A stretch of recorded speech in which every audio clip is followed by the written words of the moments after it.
जय श्री कृष्णा। हम चल रहे हैं दिल्ली से कन्हैया जी के घर, यानी कि वृंदावन, मथुरा, गोकुल। और इस समय 6 बज रहे हैं। हम दिल्ली से निकल रहे हैं ताज एक्सप्रेस पकड़ने के लिए। हम बैठे हैं, जा रहे हैं। आप देखिए बाहर का कितना अच्छा मौसम इस समय।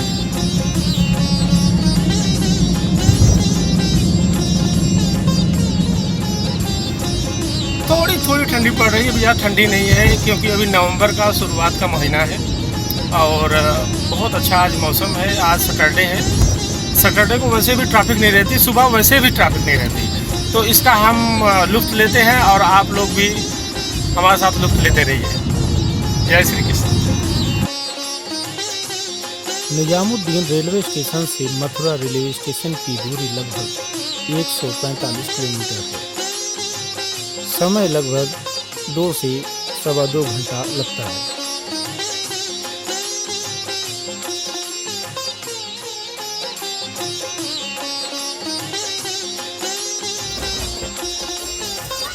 सवा 2 घंटे ट्रेन में सफ़र करने के बाद जैसे ही मथुरा रेलवे स्टेशन पर उतरते हैं तो हृदय गदगद हो जाता है। तभी कुछ कृष्ण भक्त मिले। मथुरा रेलवे स्टेशन से बाहर निकलते ही एक त्रिशूलधारी बाबा दिखाई दिए। बाबा को देखते देखते आगे बढ़ गए। स्टेशन से बाहर निकलते ही एक पीपल का वृक्ष देखकर मन को बड़ा सुकून मिलता है। सच्चिदानंद रूपाय विश्वोत्पत्त्यादि हेतवे तापत्रय विनाशाय श्री। अब हम सबसे पहले गोकुल की गलियों में चलना शुरू किए तो सबसे पहले एक नवयुवक मिला जो कि गाइड का काम करता है। ये गोकुल धाम आज भी 4 धाम के माता पिता का घर बोला जाता है। ये मैं नहीं बोलता हूँ, ये कथा भगवत का लिखे। यहाँ आज भी कहती हैं एक पेड़ गोकुल लगा, उसकी डाल गिरी जगन्नाथ, फूल का फूला द्वारका, फला का बद्रीनाथ। आज को गोकुल नहीं होता, हिंदुओं का 4 धाम में वो नहीं होता। समय पहला बार मथुरा में जन्म लिए, पहला धाम गोकुल बसाए। आपने नाम सुना हो, एक बेटा था श्रवण कुमार, जो अपने अंधे माता पिता को कंधे पे बिठा के 4 धाम का यात्रा कराने के लिए जा रहा था। तो जंगल में राम जी के पिता दशरथ जी ने उसको हिरण समझ के तीर मारा, उसका मृत्यु हुआ। मृत्यु होते होते क्या बोला कि हे प्रभु, मैं तो अपने माता पिता को 4 धाम नहीं करा पाया, ना ही आने वाले कलयुग में कोई ऐसा बेटा बेटी जन्मेगा जो अपने माता पिता को 4 धाम करा सके। क्यों? क्योंकि आज भी कलयुग में कोई बेटा बेटी अपना माता पिता को 4 धाम का यात्रा नहीं कर सकता। क्यों? 4 चीज़ के कारण। किसी में पैसा नहीं, किसी का शरीर में ताकत नहीं, किसी पर समय नहीं। ये तीनों चीज है। चौथा भगवान का कृपा नहीं। वो भक्त लोग एक बार गोकुल धाम आते हैं, सच्चे मन से अपने माता पिता के चरणों में ध्यान करते हैं, उनको उनके माता पिता को 4 धाम लेने का फल मिलता है। क्योंकि आपने जितना भी तीर्थ देखा है वो खुद के लिए। आप कहीं भी जाओ, आप तीर्थ करोगे, आपको फल मिलेगा। गोकुल तीर्थ ऐसा है, आपको तीर्थ करने से आपके माता पिता को उस तीर्थ का फल मिलेगा। बोलो कृष्ण भगवान की जय। हाथ ऊंचा करके ऐसे करो, हाँ आ जाओ, राधे राधे। अच्छा, अब हम यमुना किनारे जा रहे हैं।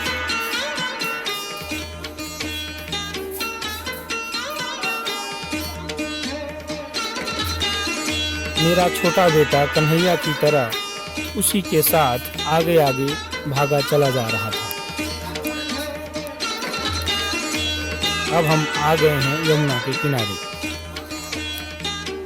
जो मथुरा से वासुदेव जी कृष्ण भगवान को लाए ना, वो इधर से लाए। पहले डैम नहीं था, अब ये डैम बन गया। मथुरा से वासुदेव जी कृष्ण भगवान को लाई तो यमुना माता बोली कि मेरे नाथ सामने से 3 लोग के नाथ जा रहे हैं और मैं इनका चरण नहीं छू पाई तो मेरा यहाँ रहने का कोई महत्व नहीं है। तो यमुना माता भरने लगी तो वासुदेव जी डूबने लगी। तो बोले कोई लो, मैं तो डूबा पर मेरे बालक को कोई लो। कहते हैं कोई लो करे पुकार, कैसे उतरूं यमुना पार। तभी से उस गांव का नाम पड़ गया कोयलो गांव। तब कृष्ण भगवान ने चरण नीचे किया, यमुना माता ने चरण छुआ, घोंटू घोंटू पानी दिया जाने के लिए। नंदो बाबा के महल में ले गए। वहाँ कौन हुई पुत्री योग माया, उसको बलदा करके ले गए। कंस से मारने लगा, आकाश में बिजली बनकर जवाब दिया, दुष्ट पापी कंस, मेरे को क्या मरता है, तेरा मरने वाला झूले में झूलता है। आज भगवान का 125 किलो सोने का झूला का दर्शन है, जो नंद बाबा के घर में अपने हाथ से भगवान को झूला झुलाएंगे। आप कहीं भी दर्शन करने जाओ तो हाथ जोड़ते नमस्कार करते हैं। यहाँ खुद अपने हाथ से भगवान को झूला लाते हैं, चरण छूते हैं, प्रसाद लेते हैं घर के लिए। यहाँ भक्त लोग आते हैं वो तीर्थ की भावना से आते हैं, क्योंकि ये तीर्थ का जगह। चलेंगे गोकुल धाम, करेंगे अपने माता पिता का मर नाम। बोलो कृष्ण भगवान की जय। और हाथ ऊंचा करके ऐसे करो राधे राधे।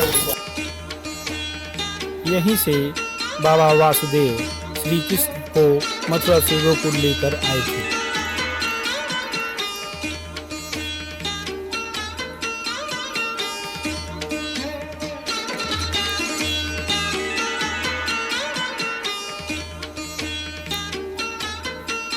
पर नंद बाबा कृष्ण भगवान की बधाई में जो 9 लाख गाय दान में किए वो इसी घाट पर किए, क्योंकि हिंदू धर्म में सर्वश्रेष्ठ दान जो होता है वो 2 होता है। पहला दान होता है कन्यादान, जो अपने घर पे अपनी लड़की का शादी करते हैं, और दूसरा दान होता है वो गौदान होता है, जो इस गौलोक धाम में आकर के किया जाता है। यहाँ गौ दान का विशेष फल है। नंद बाबा कृष्ण भगवान की बधाई में जो 9 लाख गाय दान में किए वो हंसी खुशी से किए। तो यहाँ नंद बाबा के घर में होते हैं गौदान। यहाँ गौदान करने के लिए सारा संसार होता है। एक गौदान से अपना 7 पीढ़ी का उद्धार होता है, इसीलिए भक्त लोग इस गोकुल धाम में आते हैं। बोलो कृष्ण भगवान की जय। जो वासुदेव जी लाए वो इस द्वार में होकर चले गए थे, वासुदेव द्वार में होकर के। बोलो कृष्ण भगवान की जय। राधे राधे। बोलो श्री योग माया के जन्म स्थान का दर्शन करने चले।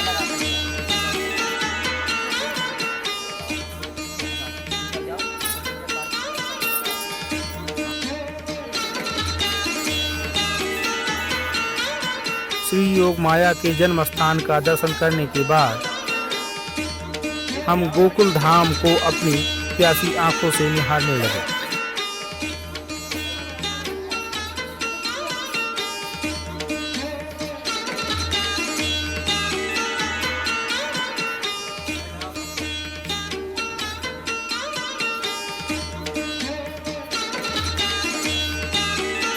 देखते देखते बरगद के एक पेड़ पर मेरी आंखें जाकर अटक गई। यहाँ की इस दीवार और बरगद के पेड़ का पुराना रिश्ता देखते ही बनता है। यहाँ कहते हैं ना, मथुरा का लड़की और गोकुल का गाय, जिसका कर्म फूटा वो दूसरा गांव को जाए। जो मथुरा में 24 लोग होते हैं वो अपनी लड़की की शादी मथुरा में करते हैं। गोकुल में आज भी कोई गाय का बिक्री नहीं करता है। किसी के पास गाय है, खिलाने के लिए पैसा नहीं, मूली लुंगड़ी रहती है, वो गौशाला में दान करता है, उसका बिक्री नहीं करता है। मंदिर से पालन से लेता है।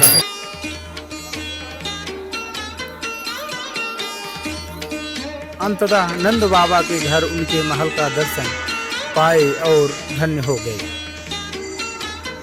नंद महल के अंदर ही श्री कृष्ण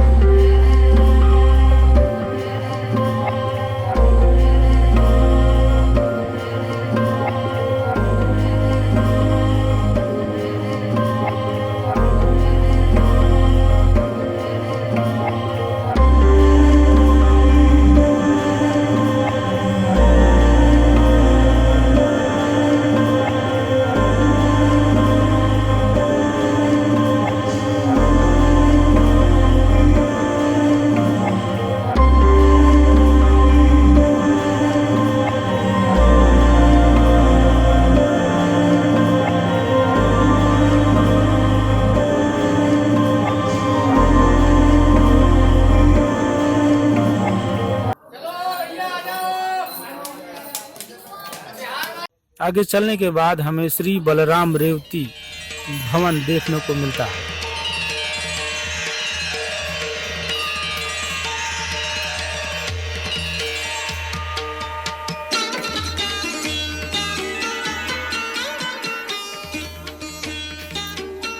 बलराम यहाँ व्यायाम करने आते थे।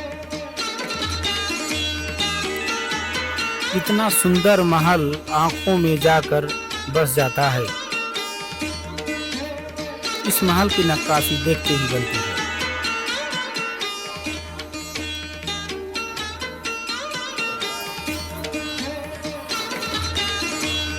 यहाँ से निकलने के बाद रमन रेवती आश्रम का आनंद लेते हुए शाम हो गई।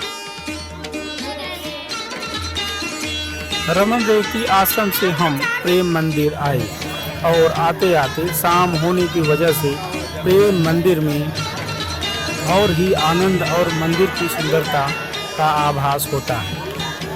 यहाँ का मधुर संगीत कानों को और सुंदर जल का नृत्य आँखों को मनमोहक बना देता है। बोलो आहा हा हा हा।